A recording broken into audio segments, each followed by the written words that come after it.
If you are a web or backend developer, there is a high chance that you already know about REST APIs. But do you know there is a better and more efficient way to handle data with GraphQL? So REST uses standard HTTP methods like get, post, put and delete. With REST, you can call multiple endpoints for different resources. For example, if you want user data, posts and comments, that's 3 separate requests. However, in case of GraphQL, which allows us to request specific data in a single request, making data fetching more efficient, as it uses single endpoint for all operations, so we can request any of these 3 resources in a single API. This also makes the structure of data handling pretty solid.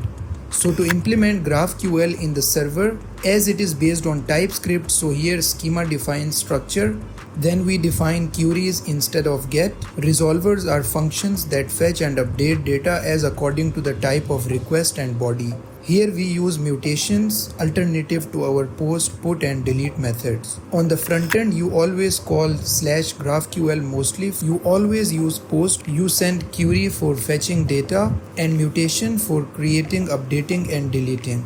So now as you can see that you can only request a particular field if you want as well, very accurately with this approach.